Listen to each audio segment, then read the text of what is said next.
Hello my dear students, welcome to SWA Learning Learn from Anywhere. If you are not subscribed yet, please subscribe the channel by pressing the subscribe button below so that you will get the notifications of all my future upcoming videos. I will be uploading videos on a daily basis so that you can learn and finish it off your remaining syllabus. In this session of class, I am dealing with a concept called percentage for 4th semester BCom students with respect to your subject quantitative techniques. Before going to the concept of percentages, we just recall the things which we have done in the previous sessions.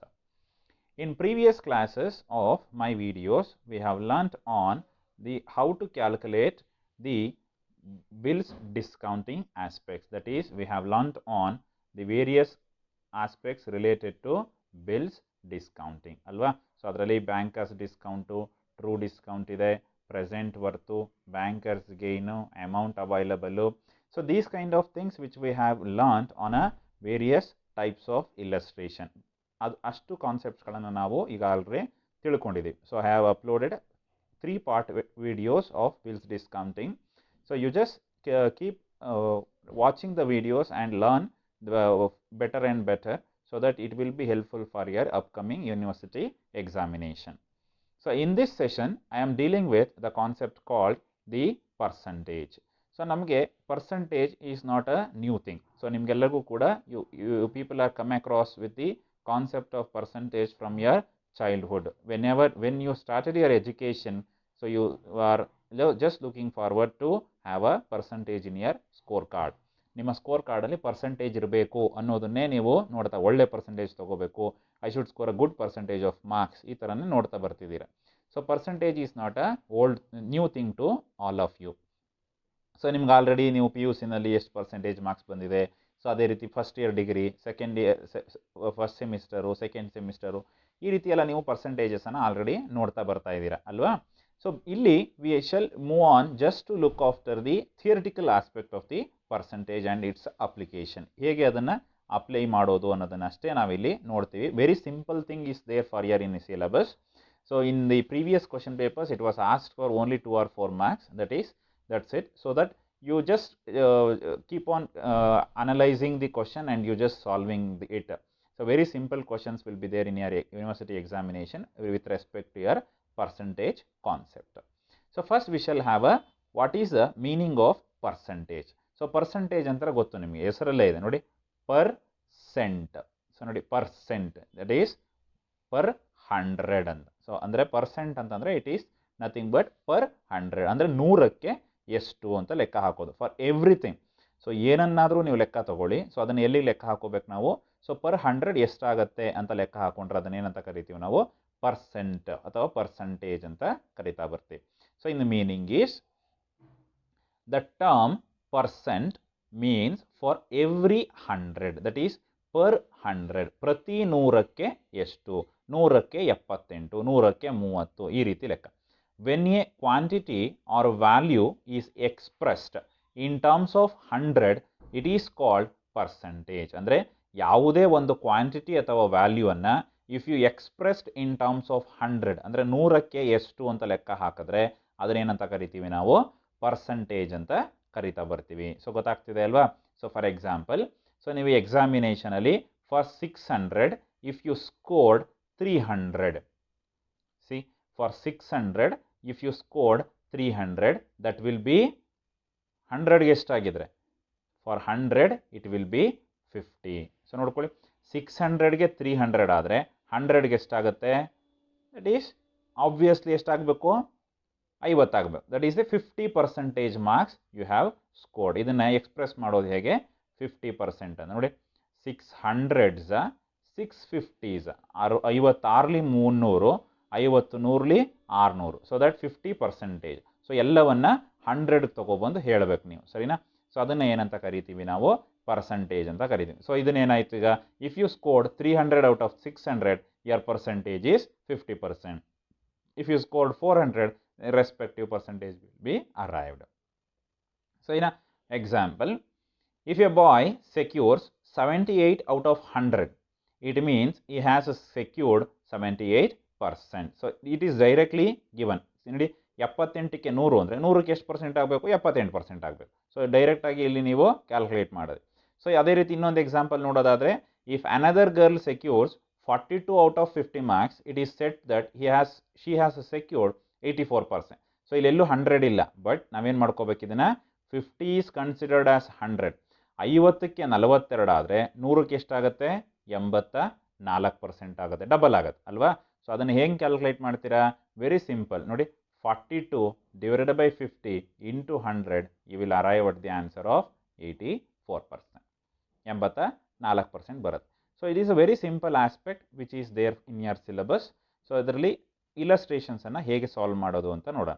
So only the thing which I have made is that 3 types of illustration with respect to the percentages by considering the university examination. It is just considering the university examination. This is not enough for your competitive examination and all. Competitive examination ಗಾಗಲಿ ಆ future further ಎಜುಕೇಷನ್ಗೆ ಇದು ತುಂಬ ಚಿಕ್ಕದಾಗುತ್ತೆ, ತುಂಬ ಕಮ್ಮಿ ಆಗುತ್ತೆ. For your university examination which is conducted by the University of Mysore, it is enough for your 4th semester BCom syllabus of quantitative techniques. So in a type 1 questions, I have some questions for you. That is, find the following. The first question, find 27% of 100, 900. 900ರ 27% ಅನ್ನು calculate ಮಾಡಿ ಅಂತ ಹೇಳ್ತಾನೆ. ನೋಡಿ, 900 ನಿಮ್ಗೆ already ಇದೆಲ್ಲ ಗೊತ್ತಿದೆ. So ನಿಮ್ಮ accountancy ಆಗಿರ್ಬೋದು, ಯಾವುದೇ ಒಂದು problem oriented subjects whichever you are doing, so you have come across with how to calculate the percentages for a sum. ಒಂದು ಸಮ್ಗೆ ಯಾವುದೇ ರೀತಿ ಪರ್ಸೆಂಟೇಜನ್ನು ಕ್ಯಾಲ್ಕುಲೇಟ್ ಮಾಡೋದು ಅಂತ ನಿಮಗೆ ಗೊತ್ತಿದೆ. So very easier. 27% of 900 is, so 900 into 27 by 100. So percent ಅಂದರೆ you know that it is 100. So that marks ಎಷ್ಟಾಗುತ್ತೆ ಅನ್ನೋದನ್ನು ನೀವು ಕ್ಯಾಲ್ಕುಲೇಟ್ ಮಾಡ್ಕೋಬೇಕು. See, 27% of 900 is equal to 900 into 27%. So 900ರಲ್ಲಿ 27% ಅಂದರೆ ಎಷ್ಟಾಗುತ್ತೆ? ಸೊ 27% ಅಂತಂದರೆ ಏನೋ ನಮಗೆ 27/100. ಸೊ 900ರಲ್ಲಿ 27% ಅಂದರೆ your answer will be 243. That is 243 is 27% of 900. ಇಷ್ಟೇ. ಸೊ 900ರಲ್ಲಿ 27% ಅನ್ನು ಕ್ಯಾಲ್ಕುಲೇಟ್ ಮಾಡಿ ಅಂತ ಹೇಳಿದ್ರು. ಸೊ ಎಷ್ಟು ಕ್ಯಾಲ್ಕುಲೇಟ್ ಮಾಡಿದ್ರೆ ಎಷ್ಟು ಬರುತ್ತೆ? 243 your ಆನ್ಸರ್ ಬರುತ್ತೆ. ಸರಿನಾ? So next I will give you some 3 questions like as it is and you solve it and you will get the idea.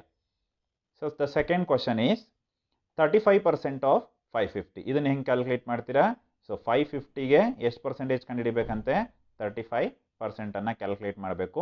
You solve it, you will get the answer. So next one, 50% of 1275 ಅಂದರೆ 1275ನಲ್ಲಿ what is the 50% ಅನ್ನೋದನ್ನು identify ಮಾಡಬೇಕು. You just calculate it as above. Next the last one, 85% of 625. That is to say 625ನಲ್ಲಿ you just calculate the 85% and you identify the figure which is equal to the 85% of 625. So same ಇದು ನಾನು ಯಾವ ರೀತಿ ಇಲ್ಲಿ ನಿಮ್ಗೆ ಮಾಡಿ ತೋರಿಸಿದ್ದೀನಿ ಅದೇ ರೀತಿ you have to calculate. It will come for 2 marks. ಬಂದರೆ ಇದು 2 ಮಾರ್ಕ್ಸಿಗೆ ಬರುತ್ತೆ. ಸೊ ಯಾವ ಲೆಕ್ಕಗಳನ್ನು ನಾನು ಮಾಡಿಸ್ತಿದ್ದೀನೋ these will come for your 2 or 4 marks in your examination. And the second type of the question, first one, what percentage of 25 is 22.50. ಏನಿದು? ಅಲ್ಲಿ ನಿಮಗೆ ಸಮ್ ಕೊಟ್ಟಿದ್ರು, ಪರ್ಸೆಂಟೇಜ್ ಕ್ಯಾಲ್ಕುಲೇಟ್ ಮಾಡೋಕ್ಕೆ ಹೇಳಿದರು. ಬಟ್ ಇಲ್ಲೇನು ಹೇಳಿದ್ದಾರೆ? ಪರ್ಸೆಂಟೇಜನ್ನೇ ಕ್ಯಾಲ್ಕುಲೇಟ್ ಮಾಡಬೇಕು. ಸೊ ಇನ್ ಪ್ರೀವಿಯಸ್ ಕ್ವಶನ್ಸಲ್ಲಿ ಇಲ್ಲೇನು ಹೇಳಿತ್ತು? 900ರಲ್ಲಿ 27% ಎಷ್ಟು ಅಮೌಂಟ್ ಆಗುತ್ತೆ 27% ಅಂತ ಕ್ಯಾಲ್ಕುಲೇಟ್ ಮಾಡೋಕ್ಕೆ ಹೇಳ್ತಿದ್ರು. ಬಟ್ ಇಲ್ಲೇನು ಹೇಳಿದ್ದಾರೆ? 22 ರೂಪಾಯಿ 25ರಲ್ಲಿ ಎಷ್ಟು ಪರ್ಸೆಂಟ್ ಆಗುತ್ತೆ, ರಿಕ್ವೈರ್ಡ್ ಪರ್ಸೆಂಟೇಜನ್ನು ನೀವು ಕ್ಯಾಲ್ಕುಲೇಟ್ ಮಾಡಿ ಅಂತ ಹೇಳ್ತಾರೆ. So this is very simple. ನೋಡಿ, 22/50 ಇದೆ. ಇದು ಎಷ್ಟರಲ್ಲಿ ಪರ್ಸೆಂಟೇಜ್ ಆಗಿದೆ? 25ರಲ್ಲಿ. ಸೊ 25ರಲ್ಲಿ ಅಂತಂದರೆ ಈ ರೀತಿ ಕ್ಯಾಲ್ಕುಲೇಟ್ ಮಾಡಿದ್ರೆ ನೀವು ಪರ್ಸೆಂಟೇಜ್ಗೆ ಅದನ್ನು ಮಾಡ್ಕೋಬೇಕು. ಸೊ ಪರ್ಸೆಂಟೇಜಿಂಗ್ ಮಾಡಿದ್ರೆ ಅದನ್ನು ನಿಮ್ಗೇನಾಗುತ್ತೆ? ಪರ್ಸೆಂಟೇಜ್ ಬರುತ್ತೆ. So this is very simple. 22.5 divided by 25. ಇದ್ರದ್ದು ಪರ್ಸೆಂಟೇಜನ್ನು ಕಂಡುಹಿಡಿಬೇಕು. ಎಷ್ಟರಲ್ಲಿ? 25ರಲ್ಲಿ. 25ರಲ್ಲಿ 22ವರೆ ಎಷ್ಟು ಪರ್ಸೆಂಟ್ ಆಗುತ್ತೆ ಅಂತ ಕೇಳಿದ. So 22.5 divided by 25 into 100. So you will get 0.9 into 100. So 0.9 into 100. So your answer will be 90%. That is 90% of 25 is 22.5. So 25ರಲ್ಲಿ 90% calculate ಮಾಡಿದ್ರೆ ಎಷ್ಟು ಬರುತ್ತೆ? 22.5. ಕ್ರಾಸ್ ವೆರಿಫೈ ಮಾಡ್ಕೊಳ್ಳಿ ಬೇಕಿದ್ರೆ ನೀವು. ಸೊ ನೋಡಿ 25 into 90%. You do it. So 25ರಲ್ಲಿ 90% ಎಷ್ಟಾಗುತ್ತೆ ಅಂತ ನೋಡಿ. You will get the answer of 22.5. Then your answer is correct. So ಕರೆಕ್ಟಾಗಿ ಅದು ಆನ್ಸರು ಬಂದಿರೋದು. In the same way you solve it. What percentage of 1300 is 925? ಇಲ್ಲೂ ಅಷ್ಟೇ. ಸೊ 925 ಅನ್ನೋದು 1300ಅಲ್ಲಿ ಎಷ್ಟು ಪರ್ಸೆಂಟೇಜ್ ಇದೆ ಅಂತ ಹೇಳ್ತಿದ್ದಾನೆ. So you just upgrade it to percentage. 925 divided by 1300 into 100, you will get the required percentage of marks. So this is nothing but in your examination, if you scored, as I said, 600, if you scored 400 out of 600, what is the percentage? And you will do it as into 100. That is. So next one, see, what percentage of 250 is 125? So 250ರಲ್ಲಿ 125 ಎಷ್ಟು percentage ಆಗುತ್ತೆ ಅಂತ ಹೇಳ್ತಾನೆ. So 125 divided by 250 into 100, you will get 50%. You solve it. And the last one is, what percentage of 85 is 72? 85ರಲ್ಲಿ 72 ಎಷ್ಟು percent ಆಗುತ್ತೆ ಅಂತ ಹೇಳಿದ. So ನೋಡ್ಕೊಳ್ಳಿ, 72 divided by 85. 72 is what percentage of 85? So ನೋಡಿ, 72 divided by 85 into 100, you will get the percentage answer. ಎಷ್ಟು percentage ಇದೆ ಅನ್ನೋದು ನಿಮಗೆ ಗೊತ್ತಾಗ್ತಿದೆ ಅಲ್ವಾ ಹೇಗೆ ಸಾಲ್ವ್ ಮಾಡೋದು ಅಂತ. It is very simple. So just ಈ ಥರ ಮಾಡ್ಕೊಳ್ಳಿ. ಇನ್ ಕೇಸ್ ನಿಮಗೆ ಡೌಟ್ ಇದ್ದರೆ ಕರೆಕ್ಟಾಗಿ ಬಂದಿದೆಯಾ ಇಲ್ವಾ ಅಂತಂದರೆ you have to cross verify it. 25 into 90%, you will get the answer of 22.5. If you are not getting 22.5, your answer is wrong. ಅರ್ಥ ಆಗ್ತಿದೆ ಅಲ್ವಾ? So very simple. ಇಲ್ಲಿ ತಪ್ಪಾಗೋಕ್ಕೆ ಚಾನ್ಸಸ್ ತುಂಬ ಕಮ್ಮಿ.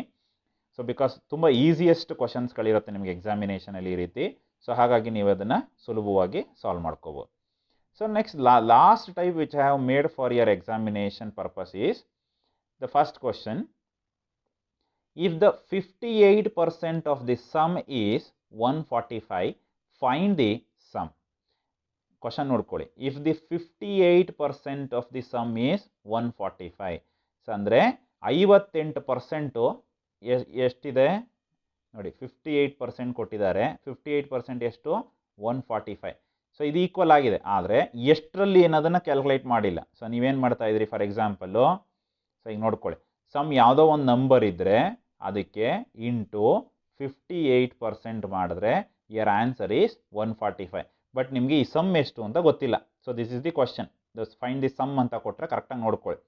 ಸೊ ಎಷ್ಟರಲ್ಲೋ ಈ 58% ಮಾಡಿದ್ರೆ ಅದೆಷ್ಟಾಗುತ್ತೆ? 145 ಆಗುತ್ತೆ. ಸರಿನಾ? 58%ಗೆ ಎಷ್ಟು ಈಕ್ವಲ್ ಆಗಿದೆ? 145 ಆದರೆ 100%ಗೆ ಎಷ್ಟು ಅನ್ನೋದನ್ನು ಕ್ಯಾಲ್ಕುಲೇಟ್ ಮಾಡ್ಕೋಬೇಕು. ಸೊ ಅದನ್ನು ಕ್ಯಾಲ್ಕುಲೇಟ್ ಮಾಡೋದು ಸುಲಭ. So let the required sum be X. So sum ಏನು ಬೇಕು ಅದನ್ನು ನಾವು ಎಕ್ಸ್ ಅಂತ ಅಂದ್ಕೊಳ್ಳೋದಾದರೆ, ಸೊ ನಮಗೆ ಗೊತ್ತಿದೆ ಸಲ್ವಾ, ಎಕ್ಸಲ್ಲಿ 58% ಮಾಡಿದ್ರೆ ಸೊ ಆನ್ಸರ್ ಎಷ್ಟು ಬರಬೇಕು? 145 ಬರ್ತಾ ಇದೆ ಅಂತ ಹೇಳಿದ. ಸೊ ಇದನ್ನು ಜಸ್ಟ್ ಸಬ್ಸ್ಟಿಟ್ಯೂಟ್ ಮಾಡ್ಕೊಳ್ಳಿ. ಸೊ ನೋಡಿ, ಸೊ ಸಮ್ ಏನು ಬೇಕು ಅದನ್ನು ನಾವು ಎಕ್ಸ್ ಅಂತ ಅಂದ್ಕೊಳ್ಳೋದಾದರೆ, so 58% of the sum is 145 ಆದರೆ ವಾಟ್ ಈಸ್ ದಿ ಸಮ್ ಅನ್ನೋದನ್ನು ನೀವು ಕ್ಯಾಲ್ಕುಲೇಟ್ ಮಾಡಬೇಕು. That's easy to calculate. You know the answer is 58%. That is 145 is the part of the sum total. Sum ಟೋಟಲಲ್ಲಿ ಅದು 145 ಆಗಿದೆ. ಇಂಟು 100 ಮಾಡಿದ್ರೆ you will get the answer for the sum. Sum ಎಷ್ಟು ಅನ್ನೋದು ಗೊತ್ತಾಗುತ್ತೆ. ಸೊ ಇಲ್ಲಿ ಏನು ಮಾಡ್ಕೋಬೇಕು? You have to just multiply it. 145 into 100 ನೋಡಿ, 145 into 100 you will get 14,500 divide by X. Next ಏನು ಮಾಡ್ಕೋಬೇಕು? You have to cross multiply it. Cross multiply ಮಾಡಿದಾಗ ಎಕ್ಸ್ ಈ ಕಡೆ ಹೋಗುತ್ತೆ. So that will be 58 into x is equal to 14,500. Next that becomes 58x is equal to 14,500. Therefore, x is equal to 14,500 divided by 58, so that x is equal to 250. Therefore, the sum is 250. You can just cross verify it whether 145 is the 58% done. So 145 divided by 250 madi, so you should get the answer of 58%. Or else 250 into 58% ಮಾಡಿ, you should get the answer of 145. either vice versa. So ಇದು ಈ ಥರನಾದರೂ ಮಾಡಿದ್ರು ನಿಮ್ಗೆ answer ಬರಬೇಕು, ಹಿಂಗೆ ಮಾಡಿದ್ರು answer ಬರಬೇಕು. You can solve it in many ways. ಇದೇ ರೀತಿ ಸಾಲ್ವ್ ಮಾಡಬೇಕಾ sir? No. there is no rule that you should solve like this. ಇದೇ ತರ ಸಾಲ್ವ್ ಮಾಡಬೇಕು ಅಂತ ಎಲ್ಲೂ ಇಲ್ಲ. You can solve it in any ways, but you should get the answer. So ಇನ್ನೊಂದು another way method is like, see what I said, 58% is equal to 145. 58% ಗೆ 145 ಆದರೆ what is the percentage, what is the amount for 100? 100% ಗೆ ಎಷ್ಟು ಅಂತ. So if you just multiply it, see 14,500 divided by 58, you will get 250. So in any way you can solve it. So ಹೀಗೆ solve ಮಾಡಬೇಕು ಅಂತ ಏನಿಲ್ಲ. So ನೋಡಿ the sum is equal to, so ನೋಡಿ 58% ಗೆ 145 ಆದರೆ 100% ಗೆ ಎಷ್ಟಾಗುತ್ತೆ. So you will get the same answer of 250. So ಹೀಗೆ ಮಾಡಬೇಕು, ನೋ ರೂಲ್. ಅದಕ್ಕೆ ಹೇಳಿದ್ದು there is no formula for your percentages. ಪರ್ಸೆಂಟೇಜನ್ನು ಕ್ಯಾಲ್ಕುಲೇಟ್ ಮಾಡಲಿಕ್ಕೆ ನಾನು ಯಾವುದೇ ಫಾರ್ಮುಲಾನ ನಿಮಗೆ ಕೊಡ್ತಾ ಇಲ್ಲ. So it is based on the just your calculation. ಹೇಗೆ ಅದನ್ನು ನೀವು ಅಸ್ಯೂಮ್ ಮಾಡಿ ಕ್ಯಾಲ್ಕುಲೇಟ್ ಮಾಡ್ತೀರಾ, ಅನಲೈಸ್ ಮಾಡ್ತೀರಾ ಕ್ವಶನನ್ನು ಅನ್ನೋದ್ರ ಮೇಲೆ ನಿಮ್ಮ ಆನ್ಸರು ಕರೆಕ್ಟಾಗಿ ಅರೈವ್ ಆಗುತ್ತೆ. So next I will give you some 3 questions for your working. You solve it and post it in the WhatsApp group. So see the second question. If the 76% of the sum is 456, find the sum.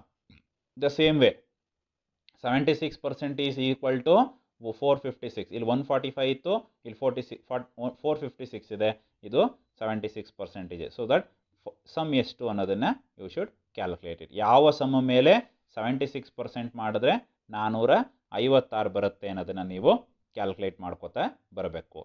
So next question, find the sum if the 35% of the sum is 161. So ಅಂದರೆ 161ರಲ್ಲಿ 35%, 161 35%ಗೆ equal ಆದರೆ total amount ಎಷ್ಟಿತ್ತು, some ಎಷ್ಟಿತ್ತು ಅನ್ನೋದನ್ನು calculate ಮಾಡಿ. Same way in the previous example. So last question, if the 45% of the sum is 427.5, find the sum. You solve it. So based on the given example, you apply any method. So ನಾನು ನಿಮ್ಗೆ ಇದೇ method apply ಮಾಡಿ ಅಂತ ಹೇಳಲ್ಲ. You apply any method, you should get the answer of required information. Required answer ನಿಮಗೆ ಬರಬೇಕು, ಸರಿನಾ? Based on that you calculate all these questions. I am leaving you for 9 questions in the 3 types.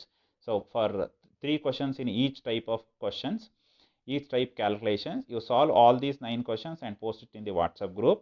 And if you have any queries, you just post there or leave your query in the comment section below, so that I will be able to resolve all your queries. Thank you one and all. You just solve the questions and practice it, and it will be helpful for your university examinations for 4 or 6 marks. Thank you all.